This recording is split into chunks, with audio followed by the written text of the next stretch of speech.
Hi, folks. Welcome to another episode of Film Study. This is Ken McCusick. We're here to talk about the offense from that third preseason game against the Buccaneers. Also, take a look forward at the roster and some of the ponderings the Ravens have. Roster deadline is tomorrow. I know everybody's got to have their know your team pool in or know your roster pool in by now, but we'll talk a little bit about what's going to happen there. We've got for today's show, Jason Smith joining us. Jason, how you doing? I'm doing really well, Ken. Thanks for having me. All right, Jason, if you've been in a cave or something, it's Huddle It Up Films. Lots of great content produced over there. Very fan-friendly community, very tight in terms of being online with folks, a lot of commentary. He knows the people by name, Shrimp Trawler and all the other folks that are out there that are regular fans of his, I know. And I'm sure there's a big overlap between my listeners and his. And he's definitely someone who's a regular guest on the show, as you know. I appreciate that, Ken. I just wanted to say thank you to everybody who's come over from Ken's show to mine and found my channel through Ken. So thank you, Ken, and thank everybody. All right. Well, vice versa, too. Appreciate it. And, I've been a guest a few times on your show, and I really appreciate it always. It's definitely a fun place to go talk football, and always a pleasure with you.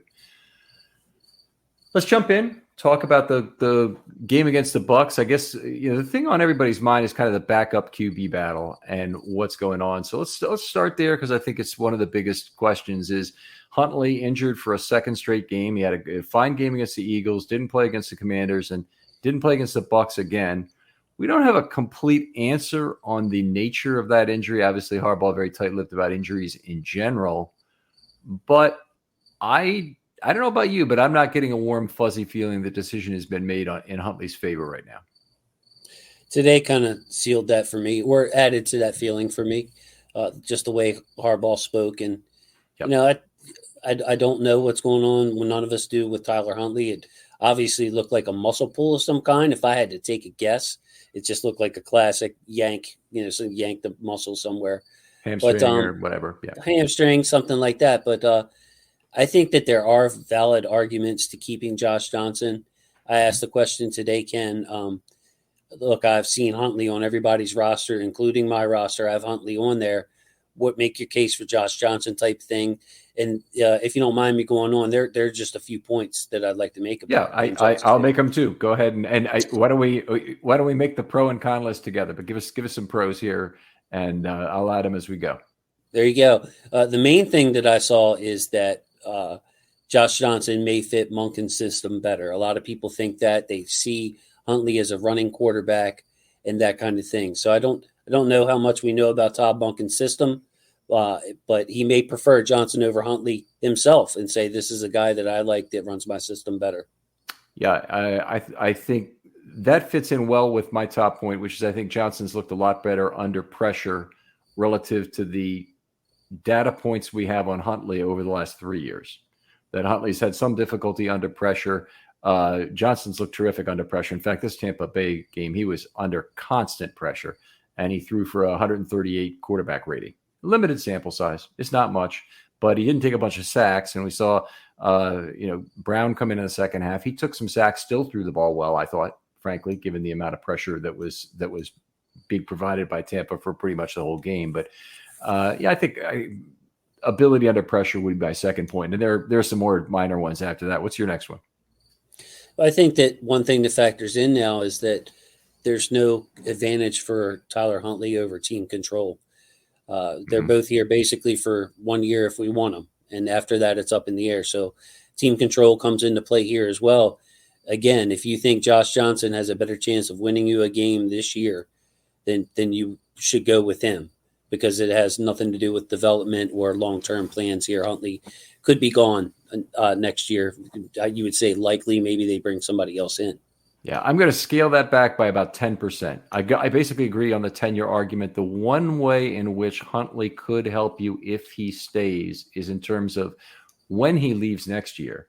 If he comes in and goes 3-1 as a backup quarterback, say, he may actually have some significant value. So somebody may want to pay him $10 or $12 million a year next year, either some cheap team that looks for wanting him to be the number one during a bridge or tank year, or some team that really wants to win and says, we got to have a quality backup. And Huntley just did it for Baltimore with that 3-1 record he turned in. He almost won in the playoff game, except for his own fumble kind of thing. But Yes.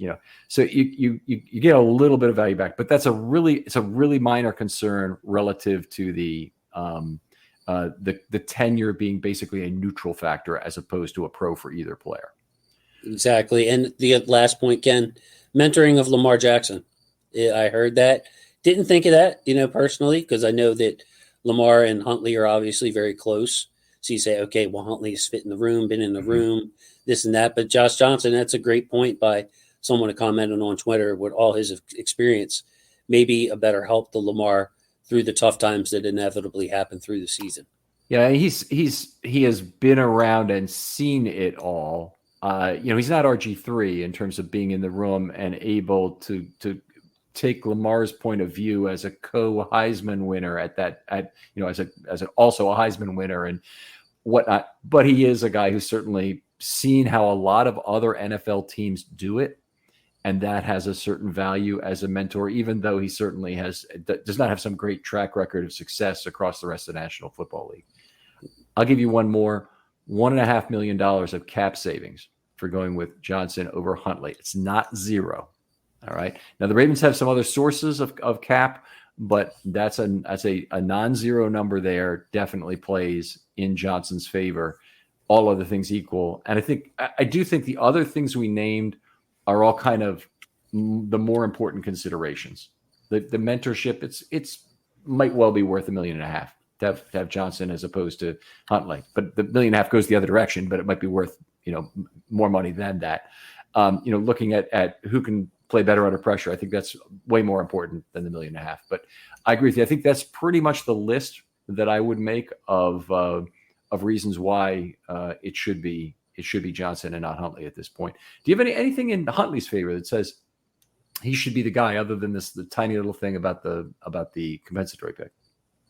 Yes, I would say that the first preseason game, Huntley looked really good. Thought that he was the better quarterback there before the injury. So that was one consideration. And my second point, there are really only two, because it comes down to me to who Monken prefers. I think that's ultimately the factor. But another point in Huntley's favor is that lost my train of thought there. I apologize. Yes, the Eagles game was one. I'm sorry, Ken. I lost my train of thought. That's okay. Here. It can come to you later, and we'll come back to it. Okay. It was definitely a good one, though. I just messed up. I figure I'd make a joke here on myself. Make a joke. Well, while you're thinking about it, let me talk about the list of cuts that were made early today, because the Ravens do this every year. They let a few players down early because they really want to split the cuts. You remembered. We got it. I'm so sorry. I had to make a joke there. I think that there is a possibility that if you're trying to keep everybody, as many as you can, that Huntley has a higher chance of getting claimed. Younger player. Some team may not be happy with their backup quarterback. You look at backup for Anthony Richardson, say, or Jalen Hurts, maybe even a stretch West Coast offense with a lot of bootlegs and on-the-move stuff, with Huntley's legs being in the favor, being the factor. So, maybe I got pushback saying, well, nobody really wanted Huntley when they could have had him this offseason. You may be able to explain the rules better than me. But I think Huntley would be more coveted of the two. And if you want to try to keep everybody, maybe you go with Huntley to protect him and hope Johnson stays as a vet. Well, if you do want to keep everybody, there is a way to do it. You just have to put Johnson on a handshake deal, hope he doesn't get claimed, either move him to the practice squad or pay him the full amount and bring him back to the regular roster after you IR Huntley. But Harbaugh's commentary today seemed to rule that out. And also, it's a little bit more money. I mean, it's going in the other direction. It's probably only about, I don't know, $400,000 or so more dollars when you net out against the other person who might be on the team instead. Or maybe there's no one on the team and it's really like 1.3 million or thereabouts that's being spent on Johnson if you keep him in addition to Huntley. I don't think they really want to do that. I don't think they want to spend that much in total. I think they'd rather kind of roll the dice if they're going with Huntley first and just hope that Johnson is available when the time comes. And Johnson, the way he's traveled around, he could go to one organization, be done with them, and be back. It's like he's got time to do a lot of things in between the time now and the time he's needed. Exactly. So that's my thoughts on the situation. The money comes into play. There's a lot of things come into play, but ultimately, I think it's going to be who Monken prefers, even over Harbaugh. But Monken says, "Look, I've seen what this guy can do. Whoever it may be, Huntley or Johnson, in the system, he seems to understand it better. If we get in a situation, we can run this set of plays and that really suit him." So, I want to comment on that for a second. I'm okay with that for the quarterback specifically and for this dollar amount. And I'm even okay if Monken really put his foot down and said, look, I want to have both. I don't want to be left without a quarterback. Please roster both of these guys, including an IR of Huntley. I'll make do with Johnson for the first part. Then we'll figure it out as time moves on, and we'll have all the guys available. I wouldn't even have a problem if he did that. Also wouldn't have a problem if he said, bring Johnson back week 2, and we'll pay him for the weeks we need him, kind of thing. I mean, I don't know who they get week 1 to be the backup if they do that, but obviously a week 1 injury to Lamar Jackson would be pretty darn awful if that were to occur. But where I'm not okay is for Monken to decide a lot of the rest of the course of the organizational structure and the potential future offense in a vacuum. I don't think that should be his decision to make. And decisions like Patrick Ricard and even Devin Duvernay fall into this category, but Ricard more, because Monken may say Ricard really has no place in my offense. And Harbaugh should be able to say, and EDC should be able to say, he has a place in our offense because we need to close out some games and we need to be able to have a fullback who can do it. And we need to prepare for a situation where our quarterback is not working out in your system and still be prepared to return to a heavier game, whatever that might mean, that Jackson has already succeeded in. Totally agree. I think the situation is separate from the Ricard situation, because you're going to need, Monken knows his offense best. You're going to need to rely on his input to figure out, which quarterback he can do his job better with. But yeah, the other decisions, of course, Coach Harbaugh and EDC, ultimately it's their decision. Mm-hmm. It's funny. It's just the opposite of what happened in Washington, where Shanahan, I think at the time, wanted to bench RG3. And the general manager and owner stepped in and said, nope, starting quarterback is an organizational decision. It's not a coaching decision. And I think that forced his firing at that point. I don't remember exactly how it played out, but he basically either had to go or fall within the rule set. I'm sure there's people out there who remember that particular thing, but just the opposite is what we're really suggesting here. Let's talk about the list of cuts already made today. So far, the names I know: Shamar Bridges, DeAndre Houston-Carson, Corey Mayfield, Trey Botts, Kaim Caesar, Jake Godin, Kelly Sanders, and Dante Demas. None of them even mild surprises, with perhaps the exception of Demas, who I think there were still a few people out there hoping he would make wide receiver 6 over Wallace, or perhaps over Duvernay. Not a lot of surprises to me. I didn't expect Demas to make the roster. I think that our 6 are pretty much set, and if they decide to do something creative there, we may do like we've done in the past and go for 5, just because those 5 are so solid.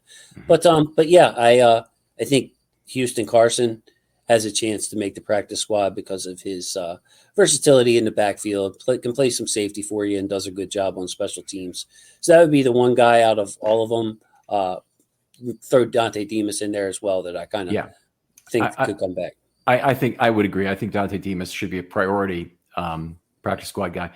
I'm going to say this one thing about the practice squad, and I really don't want to discuss it a lot tonight because there's a lot of players that I like, but I think because of the enormous pending number of free agents the Ravens have, it's actually important that they structure their practice squad, which is only limited to 16 guys, with guys who have a future beyond 2023 in Baltimore. So DeAndre Houston-Carson is a good example of a bad choice. So could he help the Ravens in 23? He might be able to. He's played the back end some things. But if you're talking about a direct comparison between him and Lucien, who's been his backfield mate for a lot of this second half of these last couple of games, I think Lucien's outplayed him. So in his case, it probably is a little bit easier a choice. Lucien looks, although he's just started playing safety, looks more like a free safety to me than a strong safety, which always you go towards that choice first, I think. And then more importantly, they've got 3 years of team control after this year with Lucien. relative to DeAndre Carson. So I hope they make a lot of the practice squad decisions based on tenure this year, and we don't see a bunch of 6, 7s, and 8s on the practice squads in terms of service time. Great thought. I love it. I love it. Houston Carson does stand out as maybe one of the exceptions that they would make if they preferred, just because of the special teams and our head coach and his preferences. So yes, but that's a great point. With a lot of I think you want younger players in general.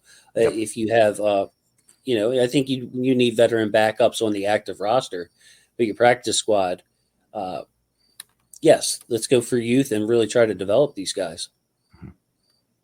All right. Let's talk a little bit about what we learned from this last game in terms of deployment order, because there were some things that just jump right off the page in terms of deployment order. And we had this already last week predicted, so it's not a big surprise, but John Simpson did not play. Salah got most of the playing time. Obviously, the left guard decision was completely decided at that point, even if you didn't really believe anything Harbaugh was saying. If Harbaugh was talking about, monkeys and leprechauns, you'd still know from the order of deployment that the intention is to start Simpson in week 1. Yes, and Salah played a lot, and I was glad to see that because he needs it. He needs all he could get at this point in the year. So the order of deployment, I didn't think that there were many surprises there. You may point to Ben Cleveland's usage as, he played the whole game. Go ahead, Ken. Yeah, so we did not see even a single snap from Keaton Mitchell. That was clear indication that he'll make the team, and I don't think anybody is saying otherwise. But the notion that Gordon is still in there for into the fourth quarter in the game obviously is he's not going to be around. He'll be looking for another job. They used right to the end. He is a potential practice squad candidate among the running backs, but I'd say that we learned a lot just from the running back room. I was actually surprised they let Justice Hill take 4 snaps. Yes, kind of mildly surprised. Mitchell did not surprise me much because he got a shoulder stinger or something. But I didn't think that there was any way that Melvin Gordon was going to make the team before that. So that really didn't surprise me personally. All right, well, let's move on to the tight end position. There's an interesting thing going on here because there's obviously people look at it as a Vokalek versus Ricard situation for either the last tight end or the tight end / fullback. And the fact that they've lined up a fullback in the backfield a lot this preseason and have not used a fullback very much. Ricard's hardly played any snaps, but the fact that they've done that is an indication that Monken might want to run his offense with more of a hybrid player than a true fullback. And Ricard gives you that aspect in line too. Don't get me wrong, but there was a lot of discussion about whether Vokalek makes more sense to keep than Ricard, given the money, given the tenure, given what we've seen from Vokalek as a receiver. Yes, I would say that I saw chatter that Kolar was, maybe it's between Vokalek and Kolar, and I don't buy that at all. I think Kolar is more than safe. He's going to be in the plans. Ricard, Ken, is one of those things that I'm really anxious to see what happens tomorrow. With this roster crunch, and I'm sure we'll talk a lot about the offensive line, somebody's going to be left out that I'm not going to be happy that they're being left out. And, if I'm trying to single that down, like I said, I'm not going to like whatever decision they make. I'm like, man, this guy's off the roster. Yeah, but Ricard, I think, has to come into consideration considering his price. And do you want to pay that for someone who plays 10, 15 snaps a game? You could probably come to a new agreement with him. Obviously, you could be restructured, just not into, but take a salary cut. The number I've been tossing around, I don't know if it's reasonable. I don't know if it's meets the minimum standard of what the Ravens would need to do, but cut him $500,000 this year and $1 million next year. And then it increases the likelihood he ends up playing for $3 million next year. If he can play for, I think it's $2.25 million this year, it would be. It's possible that would work. All right. Yes. Here's the thing nobody's talking about, but I think this is actually a big issue. I think Ricard's case was tremendously helped against the Bucs not by anything he or Vokalek did, but by how Kolar played. Because Kolar looks every bit the receiver, and his roster spot's in no jeopardy, as you indicated there. But the thing he didn't do well is block. And I actually think he hurt himself in terms of snaps this season by having such an awful blocking game. I mean, it was terrible. I've got him involved in, I think it's 3 pressure events plus a flush in this game where he was party to it in some way. And it might have been 2 quarterback hits and 1 pressure and 1 flush. I'll have to look it up. It's in my article on the offensive players. But he blocked so poorly that it increased the need for Ricard to be around to play an inline role or in the backfield. Agreed. I mean, he was always going to be a developmental player. I actually liked what I saw from him last year, and it's just limited. I mean, it's extremely small sample size with his blocking. I said to myself, that's a little better looking than I expected, but he's nowhere close to Pat Ricard as a blocker, especially lined up as a traditional wide tight end. I will say, though, Ken, something that I keep, I could do the pros and cons with, well, we're going to have to leave someone off. The one thing that would ease it if we did part ways with Ricard, or if he ended up going somewhere else, you don't want to take a pay cut, whatever it is that, a guy like Eric Tomlinson that we found a couple of years ago, I feel like you can replace a blocking tight end better than you can somebody who's an offensive lineman, next man up at guard, say. So, like, would I rather have Ricard on this roster or Ben Cleveland? And you had to say, Ken, or you told me, Jason, you got to pick one because we're keeping Saleh. We're not able to IR Mitchell. We're not able to do this, that, and play this games. Pat Ricard or Ben Cleveland. Ken, I'm choosing Ben Cleveland because the offensive line itself is harder to replace, I think, than a blocking tight end. I would agree with that. I do think blocking tight ends are more in demand than you're saying. I mean, Josh Oliver just got a big contract basically because what he could do as a blocker and a little bit as a receiver. And and Ricard is a pure blocker and a non-receiver. So you have 8 teams in the National League who still use a fullback, but most of the other teams still want a tight end who can block in the backfield. So those teams might really like a Vokalek, who's a big guy, probably a little unwieldy as a blocker, certainly has made some mistakes in this preseason, but developmentally, he's probably a pretty good bet to become a good blocker. I think there's teams out there that will want him as their blocking tight end that they bring in, whether it's, they may use him more as a receiver, but they're also going to line him up in the backfield because they don't have a fullback. Yes. So what are the odds that Pat Ricard and Vokalek get scooped up by somebody else? Both of them, not just one, and we're left with one. I don't know. I really don't know, but it's a discussion worth having, something I'm going to be paying a lot of attention to tomorrow. I am of the opinion with the handshake agreements they have available, they are not in a position to have to lose Cleveland immediately. So that's one of the things we'll go through there. And I believe they'll have 10 offensive linemen on this team. We'll get to the roster at some point a little later. It's just we're trying to tie in what happened in this preseason game, but a lot of our discussion tonight is really about the roster and trying to figure out how this shakes out after this. I hate to call it a meaningless preseason game because you never know when Harbaugh is going to have a quote from this to talk about this. But don't do that, right? This very meaningful preseason game. Let's talk a little bit more about the deployment order because there were a few more things that were of kind of interest here. The wide receivers, you had Wallace playing the entire game. I wouldn't normally consider that to be a particularly good thing that he's still in there at the end of the game. It does pose a question, but then when you look at the other guys, and it's Tariq Black and 81 Tariq Black, Sean Ryan, yeah. Mm-hmm. And obviously it was Treadwell was out there, and he left early. I think in his case, it might have been a case of they wanted to make sure he didn't get hurt, but I really don't see a possibility that Treadwell somehow beats out Wallace for that last wide receiver spot.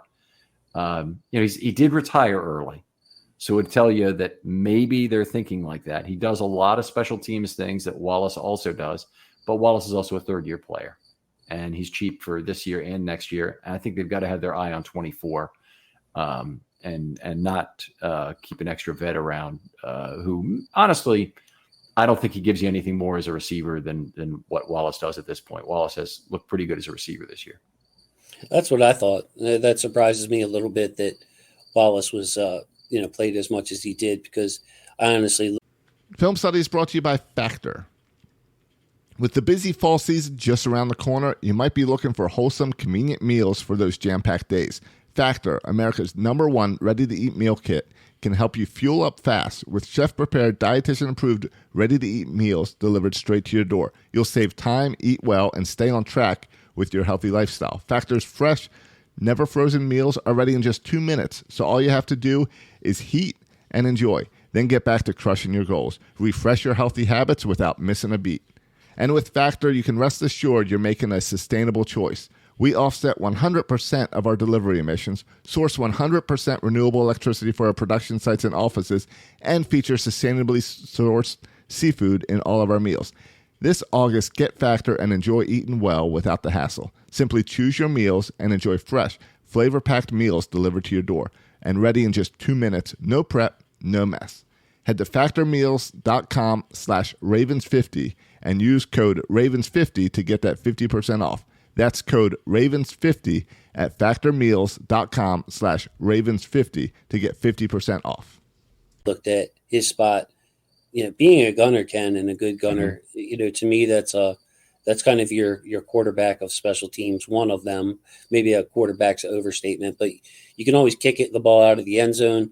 You try to angle the punt, or you don't have confidence in your gunner to win. That can really cost you big time. So this isn't a sixth offense or sixth inside linebacker we're keeping for special teams. This is one of your main guys in Tylan Wallace. So add that to what he's done as a receiver, and I was surprised he was in the game that long. Yeah, me too. And I do look at Treadwell and say there's an awful lot of overlap on what those two can do on special teams. I think tenure will play a big role in it. And yeah, I'm basically in agreement. I don't want to restate the thing again. And there really isn't any other wide receiver. We had a fond farewell to James Prochet in this game, I believe. Had a couple nice catches, and glad to see him go. I hope he lands on his feet somewhere. It's been a tough 3 years in Baltimore for Prochet before this year. Obviously, things this summer and preseason have not gone particularly well either. But by all reports, he's a very nice human being, and hopefully he finds his way and finds his feet somewhere else. Yes, I mean, we have a lot of slot options here, including the tight ends. So it's a fit thing at this point, and a roster crunch and control thing. There's so much. I hope that he gets a chance to prove himself. I stated the year 2021 because I confused someone when I said this, but the year 2021, he had a big game at Denver. Wow, I think he caught 7 out of 8 or 6 out of 7 for 70 some yards. Then over the next 10 weeks, he only got 5 targets total. They bring him in against Mike Hilton and the Bengals. Again, I think he catches all but 1 target for 70 some yards. Then he was inactive the last 2 games. And that was my main, I think he could have got a better chance in 2021. Eventually last year, coming in cold, wasn't a good year.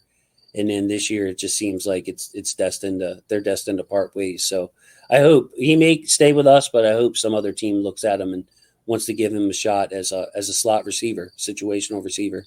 Yeah. And, it is one of the things. The Ravens have an older receiving core, and they're younger guys.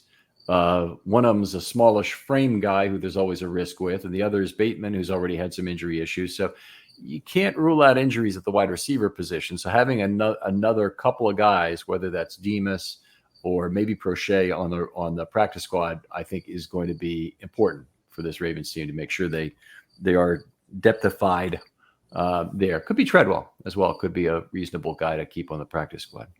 And Tyreek Black's name kept coming up during training camp. So I wasn't there to see it, but he kept splashing a lot. So maybe he's another option. He or Ryan who had the drop? Ryan. It was Ryan. He was pretty upset about that. Yeah. Yeah, it probably should be. That was a tough play. All right, let's talk about the order of deployment on the offensive line because it gave us some more clues. We're seeing a lot of David Sharp in the game. Now, Sharp and Fa'alele did some switcheroo between left tackle and right tackle back and forth for the entire first half. before Faalele sat down. And then Sharp continued on, and he played 3 of the 5 series in the second half at left tackle. He is not a spring chicken. In fact, he's a vested veteran. If he really fit into the Ravens' planned roster somehow, they could make a handshake deal with him. They just have to take the risk that he doesn't get signed by anybody else. And if there's one thing they made that stick the entire year. They threw that piece of spaghetti at the refrigerator, and Sharp didn't get signed off their practice squad for the entire season. So I think the era of demand for David Sharp has basically come to an end. I think people basically know who he is. He's about 28 years old now. And he's probably not going to be lost if they stick him on the practice squad. But again, as I always say, the replacement level is a moving target. He's got very long arms. A lot of teams covet that. And he's a guy that some team may say, hey, he's the best option we have right now. Kind of like Will Holden was for the Colts a few years ago. Yes. And, I think that when it comes to backup tackles across the league, it's just there's a scarcity. So with David Sharp, maybe he's on the practice squad. Maybe somebody else picks him up. I'm not in tune enough with the other teams to see how that's going. So, but I think that you nailed it when you said at this point, 28, did you say? You pretty much have a good idea of what he can do, how he looks. I think he looks very good at times, and then other times just an inconsistent player. Yeah, he didn't. I don't believe he helped himself in this game with how he looked. He looked not particularly good. I have some notes on him in the article. If people are interested, I don't really want to go into this player by player in this part. Faalele and Saleh together are an interesting problem for the Ravens that we've got to talk about at some point, because you have 8 active offensive linemen on game day. If they only carry 9, it means one of those 2, if they both make the roster, we assume they both will, needs to be active every game day. I don't think the Ravens are prepared, and I don't think either of these players is ready for live fire at this point. Faalele's looked not any better than last year, I would say, during these initial preseason games. He did look a little better in the first one, then he regressed, and he's going back to much more of this mirroring without contact that I don't like. I want an offensive lineman, particularly one as big as him, to strike, to try and disrupt the pass rush of the opponent. I just don't see him doing that. I thought Faalele early on looked a little better. I really did. These last couple of games were more concerning to me. Still a developmental type guy at this stage, which, to your point, we're lucky to have Pat McCary. They can step in and do what I believe an above average job for a backup. But Faalele and Saleh is just a completely different story. That's someone that I don't think the team can afford to be the first man off the bench at guard. Completely agree. It's just a tough situation. I mean, the quickest way to derail your offense is to get pressure in the quarterback's face. And Saleh is just, it's basic moves, Ken. He's getting beat with some basic moves, some not outstanding performances by the defensive lineman, more of him getting used to the guard position, off balance, late, getting crossed up, just a bunch of stuff you don't want to see. So this is part of why I'm pretty hell-bent on keeping Ben Cleveland on this team, because through his good plays and not so good plays, I mean, he has those dominant reps. You saw it again in this game. I have a few notes on Cleveland, just some dominant looking plays, some high level plays. And when he gets beat, I mean, I don't see him getting beat badly a lot. He did the very first snap of preseason, obviously. But usually when I look back at the games that Ben Cleveland plays, Ken, it's like, all right, he probably wants this snap, these 3 snaps back, these maybe 4 snaps back. But, man, he had 3 or 4 dominant ones and held his own the rest of the way. So I'm I really hope Ben Cleveland's able to stay on this team. Well, I do too. I've been as big a Cleveland fan, I think, as most out there. Maybe not as everyone, but I've been a biggest fan as most, because I felt like he played pretty well when he got given some playing time in 21. At least he was on the right trajectory to be a decent offensive lineman. Then he's in briefly in 22, and he was in that Pittsburgh game, had some dominant run blocks and some really crappy pass reps. Okay. And he didn't play much else the whole season. I think he did play in week 18 against Cincinnati. Didn't look great, but this preseason, that first game, I thought he played pretty well, actually. Gave up the quarterback hit. Everybody wanted to talk about that. Everybody wanted to throw that video in his face for the next 48 hours or whatnot. But honestly, his overall performance that game was pretty decent. The problem is that was really the high point of the preseason. And in this last game, what do I have him for? I think you had him at a 0, and I just wanted to ask you. I looked at his right guard reps. I have a cut up on the channel, right? And I looked at those very closely. So I want to ask you to if you could please narrow it down to what you saw from him as guard. Is it like leave the right tackle stuff out of it if you have that?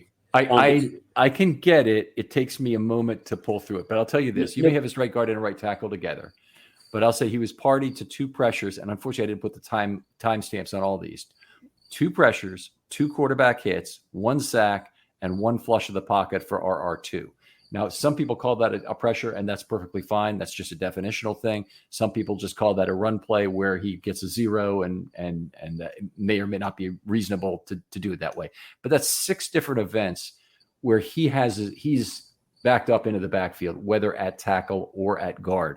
Now, I can separate that from you and send it separately, or I'd be happy to sit down with a film with you on it and say, here are the plays that went wrong. I took some notes just on the guard, on the right at him at right guard. Yeah, go ahead. If you got timestamps, I've got my notes in front of me. Yeah, the first pressure I have was the first series. I want to believe it was the second play of the game. Yeah, and it was he got bulled by Vea. He got bulled by Vita Vea, and he had to. He kind of had to. It was Vea wasn't lined up over him, of course. Yeah, I have the wrong play. Maybe it was maybe 90, number 50, actually. 90. Okay, yeah, 90. Yes, and then another pressure he gave up. His eyes were a little bit late picking up some kind of stunt or a blitz. This would have been probably second quarter. Ken, looking for it. Let's see. There was a bad push-pull move on him at Q1 603, where Vea kind of pushed him and then he pulled him back. Was that on a quick pass to the left? Yeah, it was a QH45 on the play. So him allowing Vea in the backfield had some component of that, or I wouldn't have noted it this way. Okay, so I had basically 3 plays that I thought were poor. One of them didn't cost him because it was a quick pass to the left, and he was beaten off the snap.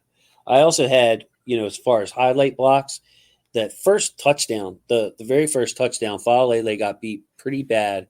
Cleveland recognized it, was able to get a piece of the guy, Treadwell wide open, touchdown.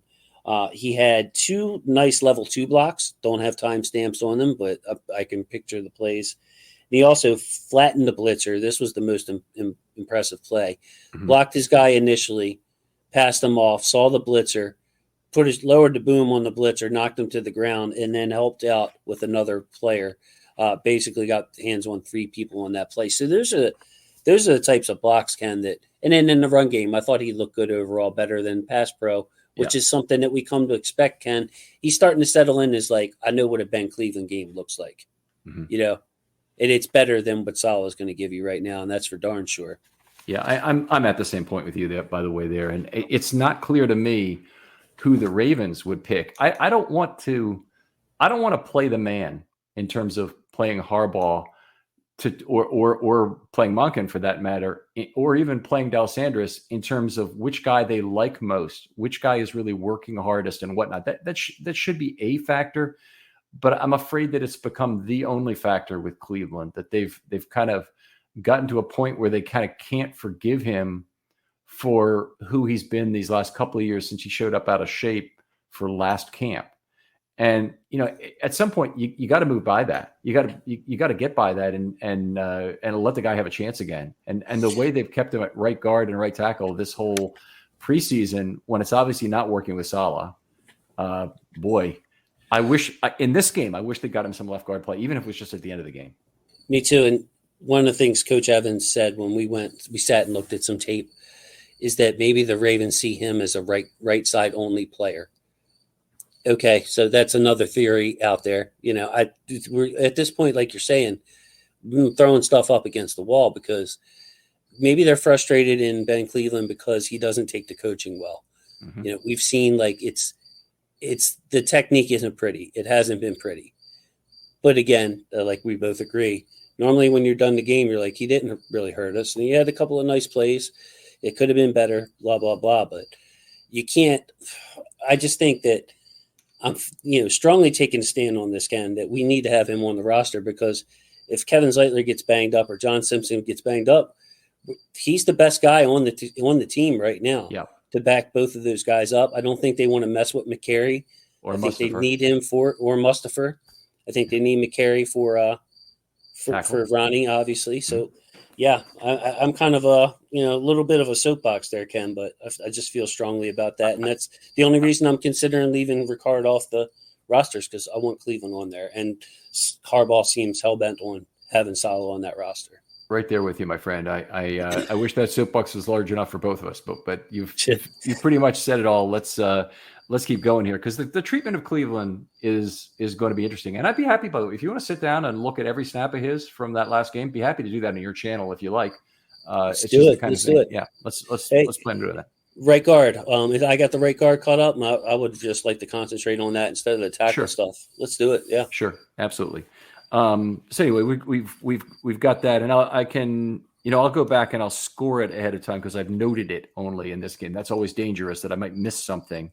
So I think if I've got that many bad plays listed as 6 bad plays on passes or on things that were originally pass plays, he's probably got 6, but he might have 7 is the problem. So I want to make sure that I make sure I go back and score them all. So that was definitely had some notes on Cleveland. Another guy who's kind of left out of this process, he just came in the second half, but he totally dominated third team offensive line reps is Tashawn Manning at right guard. And he's looked pretty damn good in these 3 games. Ken, I scouted him, barely left him off my board. I had him at least on the radar, which I didn't with Saleh because you never know how someone's going to translate going from that competition out in the Pac-12 or whatever it is to left guard in the NFL. But Tashawn Manning has a mean streak. I've seen it in the SEC. I've seen him hold his own against some pretty darn good prospects. And I think that he looked really good in this preseason.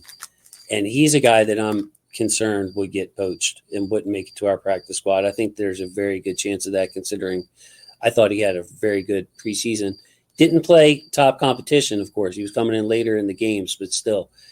He looked very good, very comfortable, and I believe in his upside. Just needs to get a little better as a pass protector, in my opinion, Ken. Not taking so much from the preseason games as I am the 4 or 5 games I saw him play at Kentucky. I believe it was Kentucky. I think that's right. And I've actually forgotten where he went to school, but I know there's one of the third string guys did go to Kentucky. Tykeem Doss was in there late. Honestly, he looks like a guard trying to play tackle is what that looked like. He very slow feet, really almost no movement to try and get a guy who was beating him on the edge very badly and easily. I don't see him as a guy you bring back on the practice squad. I think that's also the case with Gidan, although sometimes they like to have a third guy who can snap the football there. I don't see him coming back. Thomas played a fair amount of time. He also played the entire second half. I guess it's possible he could be back on the practice squad, given probably the desire to have a third guy who's snapping regularly and can deliver that. Where are you on any of the other third string guys you want to make a discussion about before I hit on one more lineman? Really, really none, Ken. And I just mean that truly. It's not I just don't have no comment. I don't see a separation of them. I don't see any of them helping us this year. If you have something, I'm going to trust your judgment on it. Godone, I kind of liked at UConn. I will say. So, he is gone as of today. But if he was brought back as a developmental center, I think we could do much worse than him. Kind of a finesse player. He struck me as a center. Again, I didn't go over many centers or include many on my board, I should say. But he was somebody I watched and thought I was like, all right, he's got some movement, especially after we brought him in as a UDFA. I went back and watched him again. Mm-hmm. Oh, they're always looking to uncover that next Nick Easton, who might be a guy who can stick around the NFL for a few years and is a little piece of gold that they find or pan for. I guess the one last guy I want to talk about is Mustipher, because he's probably risen as much as any offensive lineman, with the exception of Simpson, in this whole camp for me. And he was a guy I really thought would be left off the roster. I thought he was the 11th guy. He goes to practice squad, and I wasn't even concerned about the possibility of him being lost. But he looks like a much better lineman than he looked like in Chicago, which, by the way, very similar to Roquan Smith. It's hard to recognize the difference between the consistency of Roquan Smith here around better players, better system, better structure, and what he is now in Baltimore. And I mean, he always had flashes and plays he could make and whatnot. So don't get me wrong about Roquan. It's just his play was incredibly inconsistent. And part of it was, I think he couldn't trust his teammates. I think a lot of this, Roquan, I thought he was good. I didn't watch him a ton in Chicago, except for when he was on the TV. So I can't say I studied him, but it didn't get much better at the middle linebacker position than what we saw at the end of last year. Ken, I don't know how, if he plays like that again this year, his highlight tape's going to be enough. You might as well just go to the movies, because I'm going to just keep playing him for an hour and a half. Just an excellent player. I think Joe D'Alessandris, though, deserves a lot of credit here. Yep. Not only for Mustipher, but also for John Simpson. Two players, confidence probably low, get cut by some like bad offensive teams, bad units, I would say, bad O-lines. Come here, surround them with a little bit of talent, and they look different. And when we get the MVPs, I think that your three choices were great. I was going to bring Mustipher up in that group just to switch it up, maybe an honorable mention or something, because he went from being quiet, I think, was my best description to him. Okay, he's quiet. That's good for an offensive lineman. That'll work for a backup center. To where I'm thinking now, I'm like, man, he just keeps getting better every time I see him. And of course, there are mistakes that he makes as well, but like you're going to have missed blocks from every player. Even Linderbaum's going to have him at center. So I don't see him doing anything devastatingly wrong at center. He looked pretty good. He's very few mistakes this preseason. But the other thing that's really good about what he's done is he's the right combination of pass and run blocking, whereas Linderbaum is the quote unquote, and I always get in trouble with this, the wrong combination. You'd much rather have every one of your linemen be a better pass blocker than run blocker. If you had your druthers, would center included, everyone. And I want some balance. I want a better run blocker at some position. Okay, I can maybe see how you might want to make some concession to run blocking, but basically, it's a uniform rule of thumb at every offensive line position. Pass blocking is more important, and Mustipher's been a much better pass blocker than run blocker. You can see it a little bit. And in this game, he had a great 3-block play. I don't know if you caught it, but it was an RM5 by Gordon, I believe. He blocked left to help block, or to combo block for the guy who was left. And then inexplicably, he turns to the right, or maybe it was the other way around. I might have this mirror image on him. And then he blocks back the other way to tee up the lineman. And then he goes to level 2, and he maintained that block for 4 or 5 yards. So while Gordon was running behind him and did get tackled anyway, but to me, he's been very impressive. I think he's clearly the Ravens' 7th best lineman right now. So after McCary, who they really have in mind for a specific role, I think, in terms of backing up a tackle, I think Mustipher might be the guy at either guard or center that they bring in first. That's very possible, which would put Cleveland in jeopardy. If they feel that confident, I have to lean to the team until I see it. But, Cordell Woodland, I had him on the show, friend of yours, friend of the show, great reporter. He was basically saying last week, before this game, that Mustipher's a lock. Mustipher's a lock, in my opinion, because the Ravens are going to want to have a backup center. They don't want to move McCary, all the reasons that we stated. There's no choice. He has made the team. So, of course, it's Cordell's opinion. He's not saying this is like Harbaugh told him. But, I totally agree with Cordell. Yeah, so do I. Okay, we will call it right here and come back after a brief break for part 2 of the show. We're going to talk a little bit about the Monken scheme, what we've seen of it so far, talk about some of the play in this game, and then give our roster prediction, which I know a lot of people are waiting for in part 2. So please look for that. It'll be a separate download. Jason, tell a little about people about where they can find your work online or contact you there. Sure. Huddle It Up Films on both Twitter and YouTube. I appreciate everyone coming over there, checking out the cut up. Like I said, I have a Ben Cleveland at right guard compilation that you would like. Also did a cut up on our Darius Washington last week. A lot of views on that one. So please come on over and check it out. There's no fluff on this. There's not a lot of celebrations and people coming out the tunnel and stuff like that. I'm just basically highlighting the player so you can pick them up quickly, playing the play, and letting you see for yourself.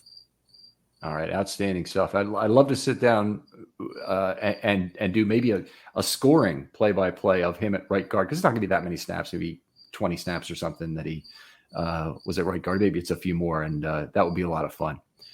Other folks out there, if you'd like to be on a Film Study Short, hit me up. DMs are always open on Twitter. I want to hear from you. This is how I meet new people. I do a ton of shows per year. It's entirely guest-driven content, meaning there's only about 10 shows per year I do alone. So I'm looking for you to have a good discussion about football for you to help the train of film study content to continue. And I appreciate all of you guys taking an interest in it. And all I'll say is don't be bashful. What you've got to say, I guarantee it's important. And a lot of it makes very interesting fodder for discussion. Just test me out on this. Get in contact with me. We'll talk a little bit, see if there's a kernel of a show, and we'll get that rolling. Jason, thanks again for coming on. Thank you, Ken. And we'll talk to you next time on Film Study.